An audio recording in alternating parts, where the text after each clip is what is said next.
Mendoan menyatu dalam doa dan renungan dari Katedral Kristus Raja Purwokerto, Rabu 10 Februari 2021 bersama saya, Frater Antonius Sabtono. Salam sehat, berkah dalam. Mari kita renungkan sabda Tuhan dari Injil Markus bab 7 ayat 14 sampai dengan 23. Kita siapkan hati untuk mendengarkan sabda Tuhan. Dalam nama Bapa dan Putera dan Roh Kudus. Amin. Tuhan beserta kita, sekarang dan selama-lamanya. Inilah Injil Yesus Kristus menurut Markus. Dimuliakanlah Tuhan. Pada suatu hari, Yesus memanggil orang banyak dan berkata kepada mereka, "Dengarkanlah aku dan camkanlah ini. Apapun dari luar yang masuk ke dalam seseorang tidak dapat menajiskan dia, tetapi apa yang keluar dari seseorang itulah yang menajiskan dia. Barang siapa bertelinga untuk mendengar, hendaklah ia mendengar." Sesudah itu Yesus masuk ke sebuah rumah untuk menyingkir dari orang banyak. Maka murid-murid bertanya kepada Yesus tentang arti perumpamaan itu. "Apakah kamu juga tidak dapat memahaminya? Camkanlah, segala sesuatu yang dari luar masuk ke dalam seseorang tidak dapat menajiskan dia, karena tidak masuk ke dalam hati, tetapi ke dalam perutnya, lalu dibuang di jamban." Dengan demikian, Yesus menyatakan semua makanan halal. Yesus berkata lagi, "Apa yang keluar dari seseorang, itulah yang menajiskannya, sebab dari dalam hati orang timbul segala pikiran jahat, perzinahan, kekerasan, keserakahan, kejahatan, kelicikan, hawa nafsu, iri hati, hujat, kesombongan, kekebalan. Semua hal-hal jahat ini timbul dari dalam dan menajiskan seseorang." Demikianlah sabda Tuhan. Syukur kepada Allah. Saudara-saudari terkasih, bacaan Injil hari ini bercerita tentang najis dan tidak najis. Hal itu dikatakan oleh Yesus kepada orang banyak.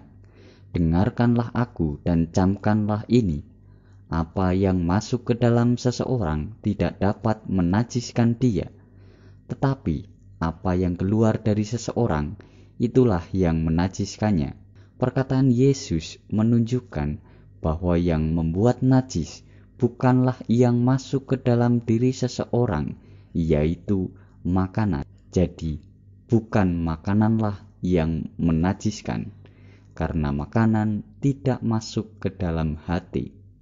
Bagi Yesus, yang menajiskan justru yang keluar dari dalam hati.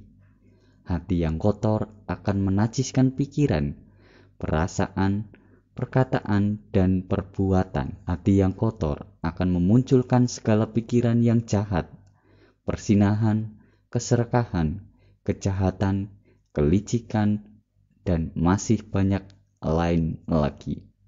Kenajisan ini memisahkan dari persekutuan dengan Kristus. Karena itulah diperlukan hati yang baru, hati yang diubah menurut rupa Kristus, yaitu kasih, sukacita, damai sejahtera, kesabaran, kemurahan hati, kebaikan, kesetiaan, kelemah lembutan, dan penguasaan diri.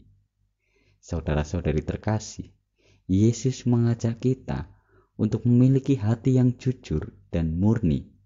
Dalam hati yang jujur dan murni akan membuat kita memiliki keterbukaan dan tidak menyembunyikan maksud tertentu, maksud yang jahat. Maka mari kita mohon rahmat dari Allah agar kita memiliki hati yang jujur dan murni, sehingga kita menjadi orang-orang yang hidup menurut rupa Kristus. Dimuliakanlah Tuhan kini dan sepanjang masa. Amin. Marilah berdoa. Tuhan Yesus Kristus, kami bersyukur karena Engkau menunjukkan kepada kami untuk memiliki hati yang jujur dan murni.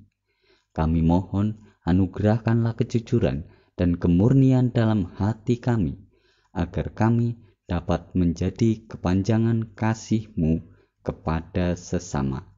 Sebab Engkaulah Tuhan dan pengantara kami, kini dan sepanjang masa. Amin. Marilah kita mohon berkat dari Tuhan. Tuhan beserta kita, sekarang dan selama-lamanya.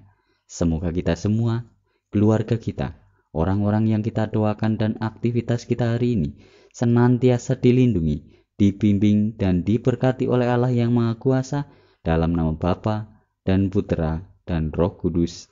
Amin. Selamat beraktivitas. Tuhan memberkati. Salam mendoan.